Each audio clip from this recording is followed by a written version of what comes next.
Just before we get started with today's video, I want to share something incredible with you. This is the Ridge wallet, and the holiday season is around the corner, and if you're looking for the perfect gift for someone, or just yourself, get them a Ridge wallet. Why not? So what is Ridge? Well, as I said, it's a wallet, but it's not just a wallet, it's a game changer. Forget about bulky wallets from the past, with stuffed with receipts and all sorts of junk you don't need. The Ridge wallet can hold 12 cards. They all slide in here. It's very easy to pop them out, and they've also got a cash clip on the back so you can keep some money in there. Did I say it holds 12 cards? So plenty. I've got 3 in there myself, but that's just me. You could have 12 if you want. It's also got RFID blocking, so you're protected from digital pickpockets. Plus, if you buy this with the key case, you can get 30% off, which is brilliant. They've also got their new Hyperline collection, which is super bright, great looking, feels great. And then there's also the ceramic collection, powder coated, which in a bunch of different styles. I got the lavender one here. It feels super smooth. It's a lovely bit of kit. Ridge offers the best gifts with 30 plus colors and styles, including leather. There's something for everyone. Plus, you can personalize it with text or a design. And guess what? AirTag attachments available on every relevant product, so you'll never lose your essentials again. 80,000 5-star reviews, 3 million customers, a 99-day risk-free trial, and a lifetime warranty. So what are you waiting for? Head to ridge.com/shadows to get up to 30% off through December the 20th. By using my link, ridge.com/shadows, you can enter your email or mobile number for a free chance to win a Ridge bundle worth $4,000. No purchase necessary. And now back to today's video.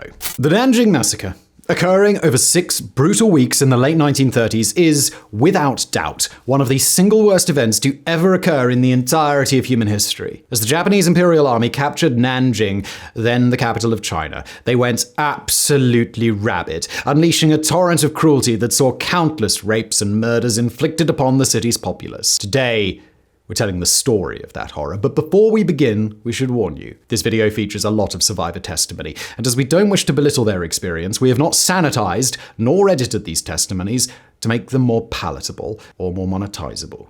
This is a very heavy video.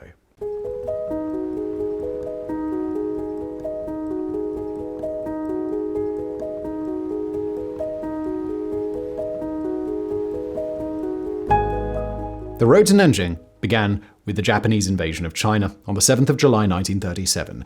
Here, the Japanese military, fueled by an insatiable desire for more resources and expansion, poured into China, coming by land from across the border with Manchuria and by sea with ambitious assaults along the east coast. Eventually, Japan wanted to conquer all of China, but one of their immediate priorities was Nanjing, the country's capital. And given its location only 100 or so miles away from the east coast, it wouldn't be long until the Japanese were at the gates. They finally arrived on the 9th of December, but immediately at least, the guns remained silent. The reason for this silence soon revealed itself as a Japanese envoy rode up to the city gates with a simple proclamation: surrender in 24 hours or else no mercy would be shown. The Chinese defenders, having heard the horror stories coming out of Shanghai, didn't entertain the idea, and sure enough, on the very seconds that 24 hours passed from that proclamation, an assault on the city began.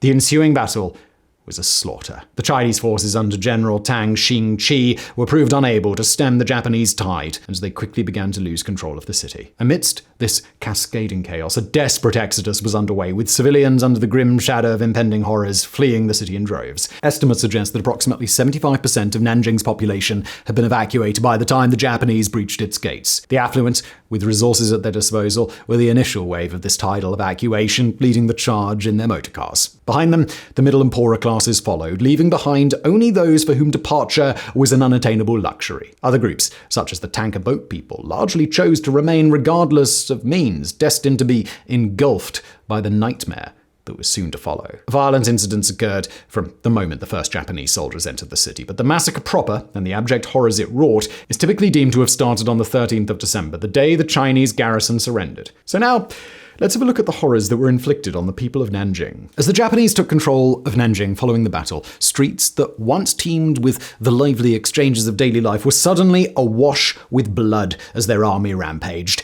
Anyone could be targeted. Men, women, young, old. If they weren't Japanese, they were a potential target, their fate being decided by nothing but the benevolence, or lack thereof, of the Japanese soldier in front of them. This brutality was not just confined to pockets or isolated incidents either. It was everywhere. Now, to try and get a grasp of how widespread the killing was, let's turn to the words of John Rabe, the German expatriate who was living in Nanjing during the massacre, who wrote the following in his diary. "We come across corpses every 100 to 200 yards. The bodies of civilians that I examined had bullet holes in their backs. These people had presumably been fleeing and were shot from behind. Such encounters were hardly rare for Raby, though, with him writing on a later date, "While cleaning up the zone, we find many bodies in the ponds, civilians who have been shot, 30 in just one pond, most of them with their hands bound, some with stones tied to their necks." But while Rabe's testimony is useful in allowing us to understand the scale of the violence, we must not lose track of the individual suffering endured by so many in Nanjing. So now, let us focus on the accounts of Nanjing's Chinese residents, starting with Yi Kulan, who was just 14 during the massacre. To quote, "I remember that there was a pond in front of the small building where we lived. The Japanese killed people along the bank and pushed them into the pond. The pond was full of dead bodies, and the water was totally the red color of blood. I saw a Japanese devil forcing a young man about 20 years old to the side of the pond, stabbing him to death with a bayonet and then pushing him into the pond." End quote. Next, we have the extensive testimony of Xia Shuqin, who was just 8 years old during the massacre. "On the morning of December the 13th, 1937, a group of Japanese soldiers, about 30 people, came to knock on our door. They shot the owner of the house immediately when he opened the door. Seeing this, my father kneeled down in front of them, begging them not to kill any more people, but he was shot dead by them as well. My mother was scared and hid under the table with my 1-year-old sister, but she was dragged out by the Japanese soldiers. They grabbed my sister away from my mother, throwing her fiercely to the ground. Then they tore my mother's clothes, and several soldiers gang-raped her before killing her with a bayonet. They then cruelly struck a bottle into my mother's private part. Later, several Japanese soldiers forced into the neighborhood room where my grandfather, grandmother, and 2 elder sisters were hiding. They tried to rape my elder sisters, but were strongly resisted by my grandfather and grandmother, so they killed the 2 old people brutally. Then the Japanese soldiers tore away all the clothes of my 2 elder sisters. They gang-raped them before killing them with a bayonet. The soldiers stuck my grandmother's walking stick into my eldest sister's private part. I was hiding in the quilt on the bed. I cried aloud out of fear that I was stabbed in the back by the Japanese soldiers 3 times, so I fainted. I didn't know how long had passed, but I was awoken by the cry of my 4-year-old younger sister and found we were surrounded by the bodies of my family. We could do nothing but cry loudly, wishing to wake up my mother. The Japanese also spared no quarter for the infirm, as demonstrated by the testimony of Zhu Shisheng, who was 22 during the ordeal. One afternoon, the Japanese soldiers came in to arrest people. I pretended to be ill and laid on the ground, covered with a quilt. They took me and 2 other men to the river, and when we got to the river, the other 2 were hacked to death by the Japanese soldiers. Then a Japanese soldier wanted to kill me. I begged them. I used gestures for fear they would not understand me. As I was speaking, 3 more Japanese soldiers came, and before I could see them clearly, one of them hacked me on the back of the neck. I fell to the ground. I still had some consciousness at that time, and because I was wearing a torn overcoat, I bit my collar, holding my breath to pretend to be dead. After a few minutes, the Japanese soldiers kicked me with their feet, but I didn't move. They then said something like, "dead," the quote ends. But of all the groups the Japanese subjected to horrendous violence, a special hatred seems to have been reserved for prisoners of war, as demonstrated by the testimony of Li Gaoshan, then a 13-year-old boy who had just recently signed up with the Chinese army. "We were disarmed by the Japanese. Our arms were all tied behind our back, and they drove us away. We stood side by side in a room, amounting to hundreds of people. At about 8 or 9 o'clock, the Japanese soldiers suddenly shot at the crowd from the window, killing most of the captives on the spot. I was covered with blood on my body and face, but I was not hurt. A dozen people and I ran up the stairs to the 2nd floor. Some people broke their legs and couldn't run. Then they were killed by the Japanese troops on the spot. Only 6 of us escaped. Later we were discovered by a Japanese soldier. All the other 5 were killed on the spot, but they left me alive. They touched my head, made fun of me, and took me to the Japanese army to work as a coolie." Amidst this myriad of malevolence, one incident exemplifies the scale and horror of the Japanese murder spree better than any other: the 100-man killing contest. This contest, which was gleefully reported on by the Osaka, Mancini, and Tokyo Nichi newspapers, saw 2 Japanese officers, Toshiaki Mukai and Tsuyoshi Noda, vying to see who could be the first to kill 100 people with a sword, the 100 people consisting of prisoners of war and civilians who had been grabbed off the street for the competition. Setting about their task with the spirit of friendly rivalry one would normally reserve for a Sunday 5-a-side match, both men exceeded the 100-kill benchmark, so much so, in fact, that it was difficult to decide upon a winner, and so another competition was organized shortly after with a new, loftier goal of 150 kills. This time, the score was documented, with the Nichi proudly boasting that Mukai took the win with 106 kills to Noda's 105. Truly, one struggles to even put this brutality into words. Even in Nazi Germany, there were some efforts made to present a wholesome veneer to the wider public. A tale that deep down, those involved were fully aware of the abhorrent evil they were committing. But here, to see such things reported upon with such wanton glee, well, how can we put that into words? Now, we saw in Xie Shuqin's testimony that the populace of Nanjing was also subjected to acts of horrendous sexual cruelty. But what we did not get to discuss was the tragic reality that such acts were just as prolific as acts of murder. To gain an appreciation of this, let's once again zoom in on the accounts of survivors, starting with Yu Kulen, who was just 14 years old during the massacre. To quote, "On another occasion, Japanese devils broke in and searched everywhere for flower girls, their term for beautiful women. Through the gap between the stairs, I saw my sister-in-law was found by the Japanese devils. Just before she was taken away, the wife of an officer of the Chinese army came in from outside. The Japanese saw her dressed up in fashionable clothes, and she looked beautiful, so they abandoned my sister-in-law, whose face was covered with ugly ash. They rushed to the officer's wife and forcibly grabbed her away." This obsession with beautiful women was omnipresent, and it comes up time and time again in the accounts of survivors, with another example being that of Sen Hongyi. "I was 13 years old at that time. The Japanese soldiers shouted, 'Child, child, good boy,' and they pushed me into the fire. My trouser legs were set on fire, and my legs got burned, the scars of which can still be seen today. The Japanese army shot at my father, who was holding my second younger sister.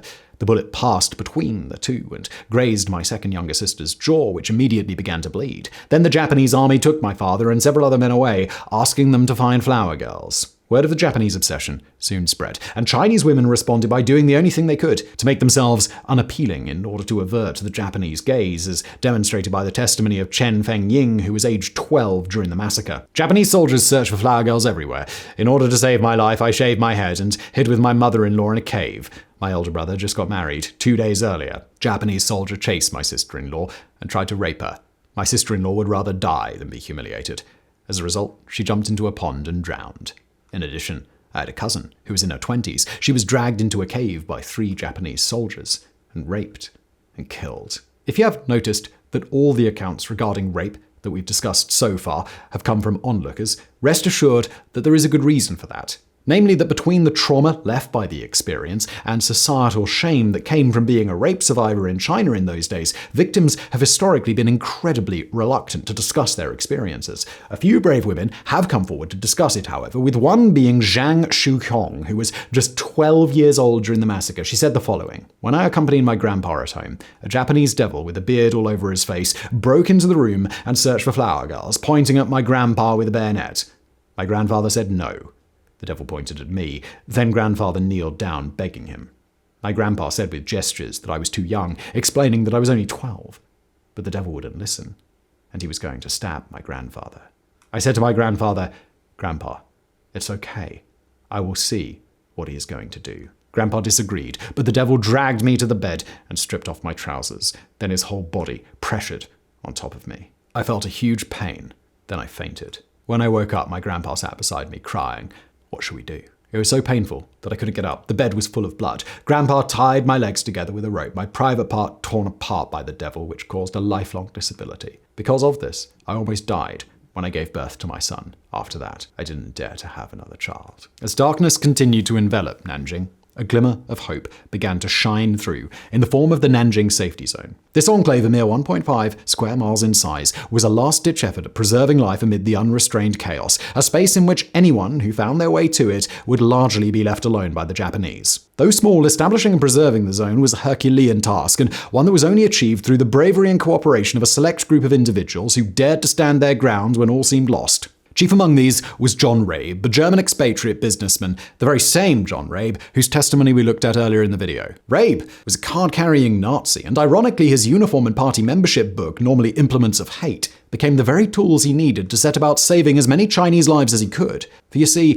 despite the wicked ideology that had taken hold of his mind, Rabe had grown quite fond of the Chinese after years of hospitality in their country, and he would be damned if he was going to stand around and do nothing as they were killed around him. His strategy? Donning his Nazi uniform and waving his party membership book in the face of any Japanese soldier he could get his hands on.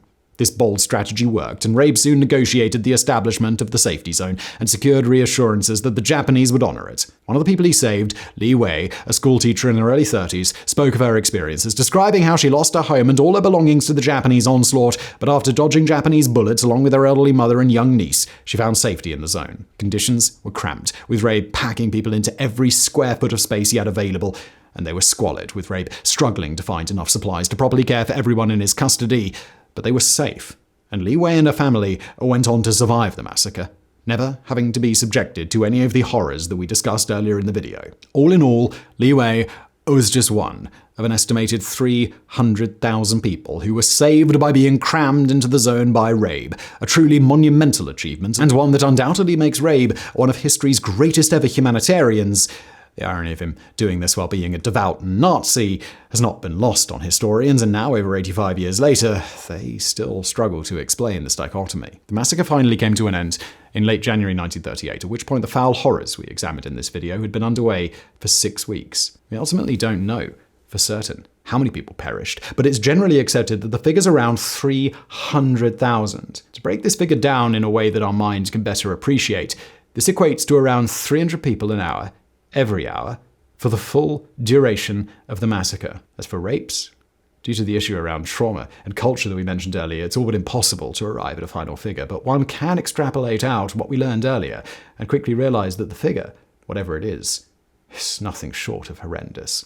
Today, the pain and horror of those dark weeks lives on in the collective memory of the Chinese people and is commemorated through several memorials across China, most prominently at the Nanjing Massacre Memorial Hall. Positioned near a mass grave known as the Pit of 10,000 Corpses, this solemn space serves not only as a reminder of the anguish and savagery endured, but also as a staunch sentinel against the erasure or diminishment of historical truths, ensuring that the victims are remembered and the atrocities are never repeated.